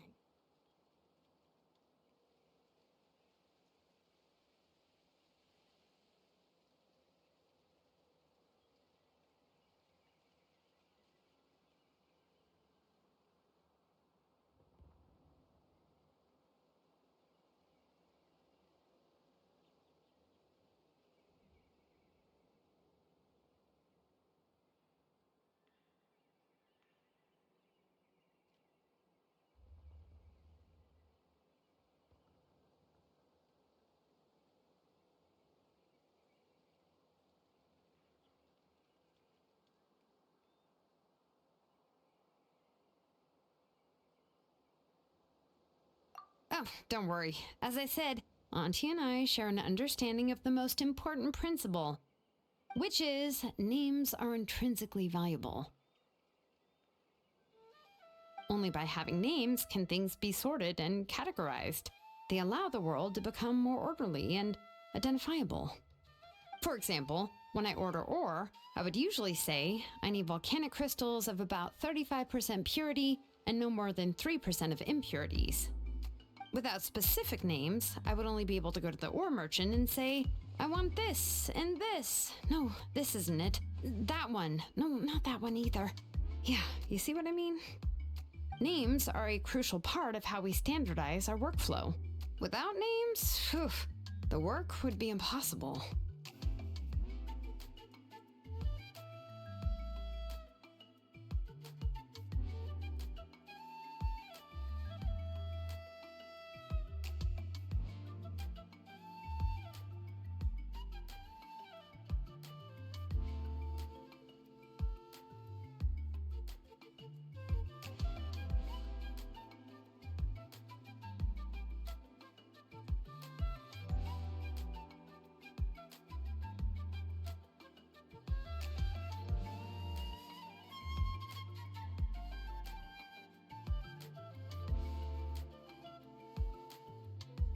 Yes, because forging ancient names is first and foremost a technical job. There's no debating that. As for the question of why it's important, as long as it does not affect your ability to perform your work, you'll gradually understand it as you put the process into practice.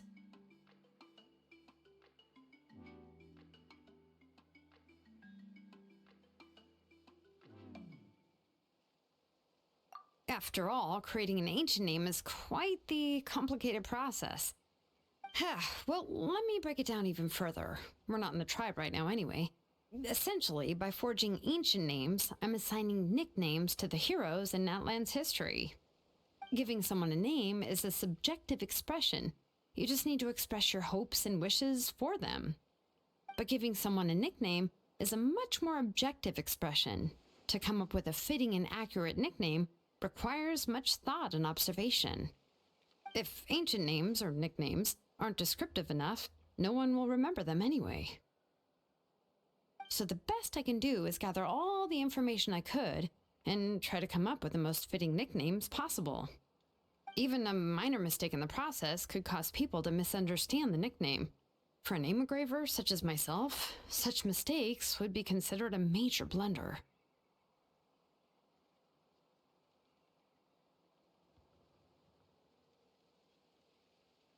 Paimon isn't trying to come up with a nickname for Shilonen.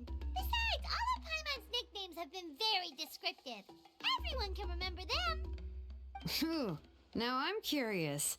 Why don't you, come up with one for me? Are you serious? Of course. This is also my line of work, you know. Go ahead. A nickname? Shilonen. Well, she uses phlogiston to forge weapons and make names for others.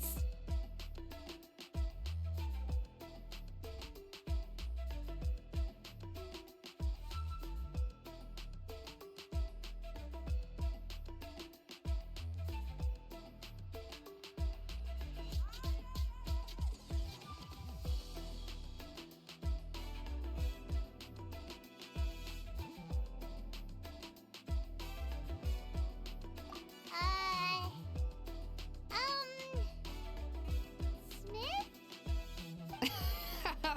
Yeah, not bad. And quite fitting, too. I'll remember it. But, you should keep observing my work, Paimon. Maybe you'll come up with an even better nickname. Right, okay. Time to make like a smith and start smithing. Watch closely.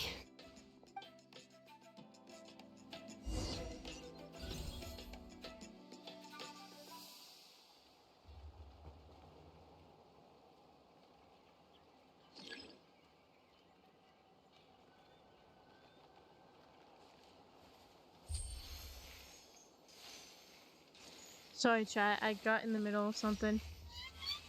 Let's see. Oh, I forgot.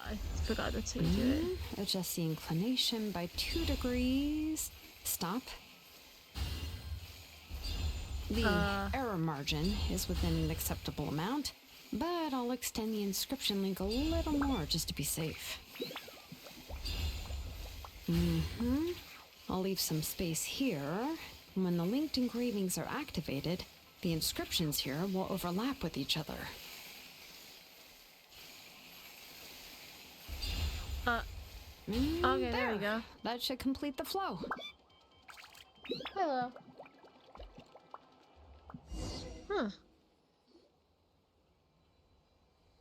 Amazing, Shilonen! You were running all over that cliff as if it was flat ground! Is it the power of the Children of the Echoes? Oh no, it doesn't have anything to do with my tribe. It's just the, phlogiston adhesive I have on my shoes. But after all that running around, I'll have to infuse them with more phlogiston again. Huh. I should prepare a spare supply of phlogiston to bring with me next time.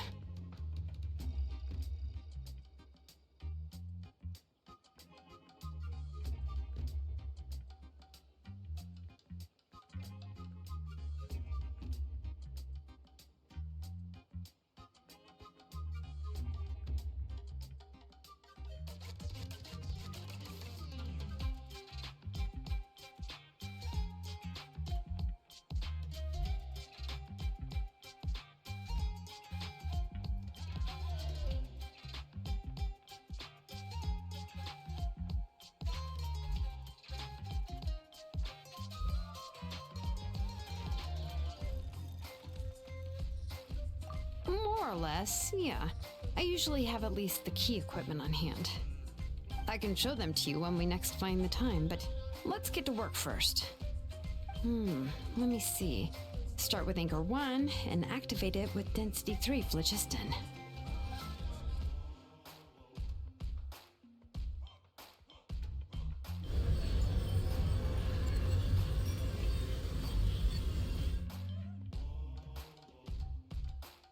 Whoa! A super huge diagram just appeared!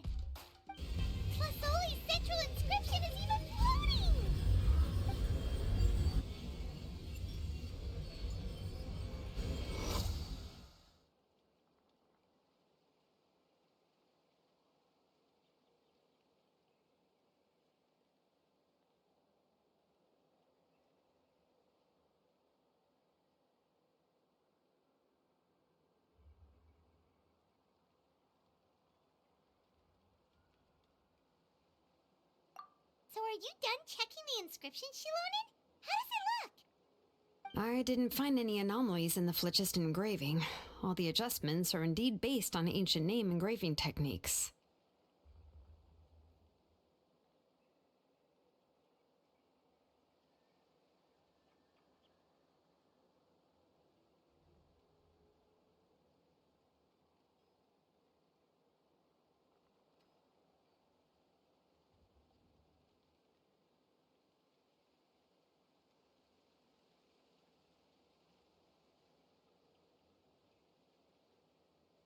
That means we can help Tlasoli and Nichka now,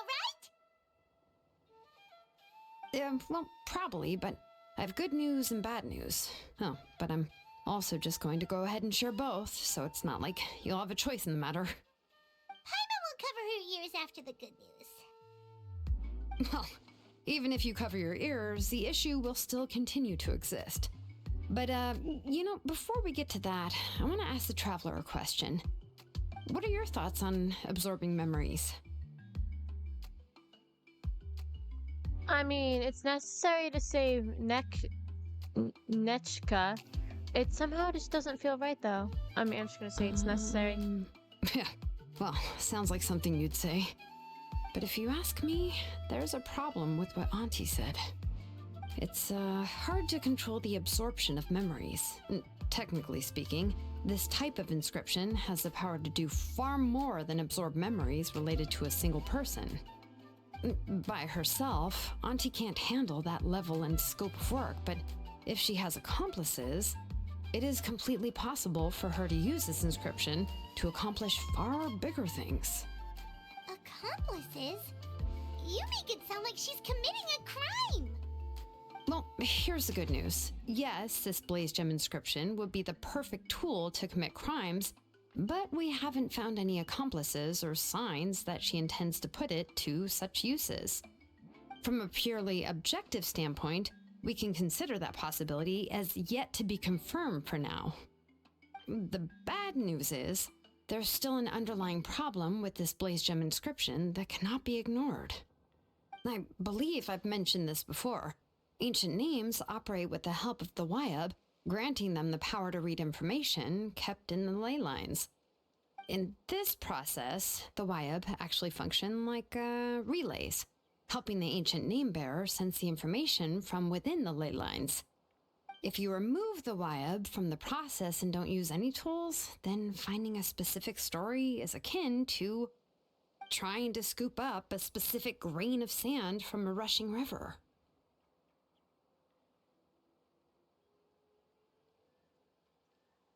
So before you even be able to retrieve the sand, you would most likely drown. Yeah, exactly. Anyone who attempts to do so will likely lose most of their cognitive function or become a babbling madman who talks to themselves all day long. Now, let's consider the memories that Auntie has gathered as the ley line, and Nichka as the only ancient name bearer of this ley line. There's no way Auntie would let Nichka plunge into the river of memories without any tools.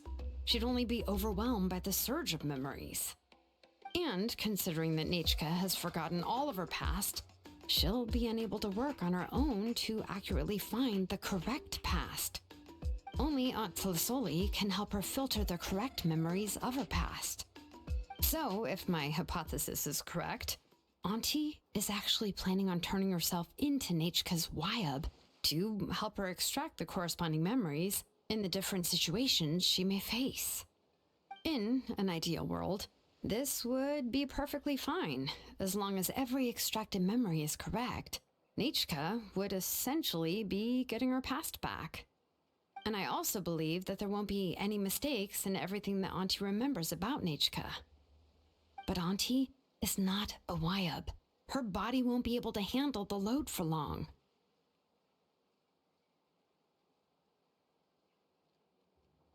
So at any moment, she might just... I see. This is the problem that we can't ignore. But how can we solve this problem? No matter how we try, Tlasoli will... She's already made up her mind. She's ready to pay the price. Names are blessings for the future from people standing in the past. I've also made up my mind. Come on, let's go see Auntie.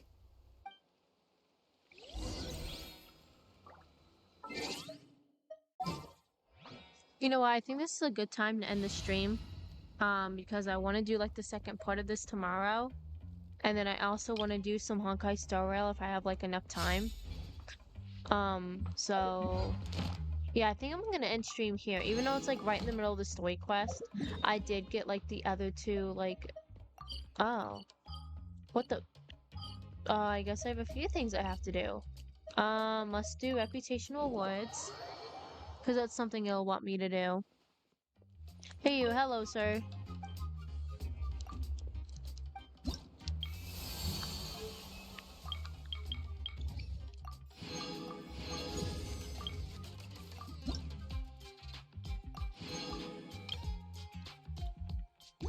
La di da di do do do do.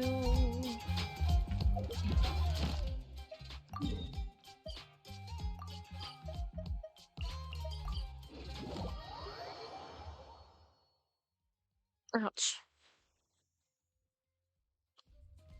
Okay.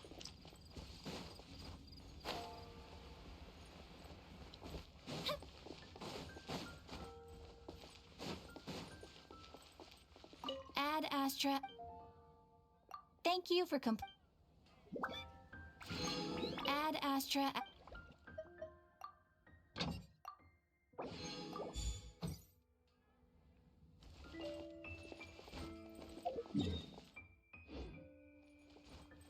Dandelions? Of course they're flowers.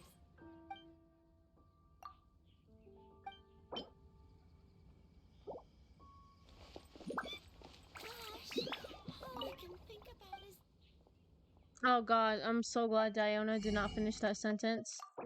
I thought she was gonna say, "Oh, D-Luke." No. No. Get out of here.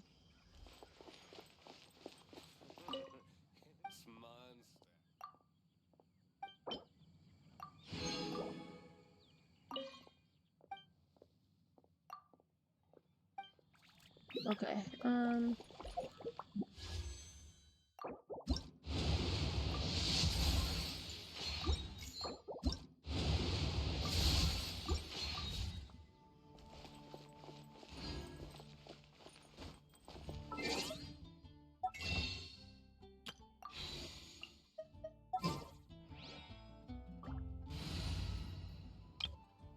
There we go.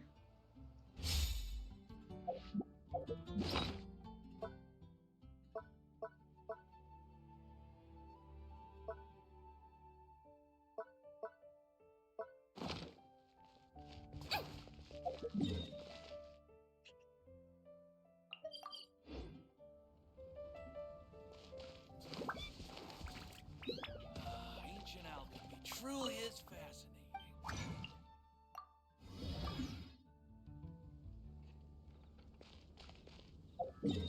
Okay, there we go.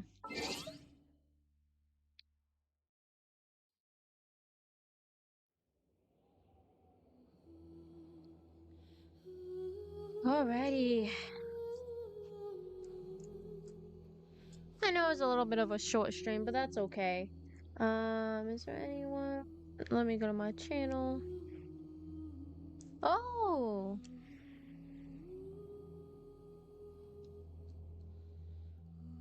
Actually, I am gonna raid.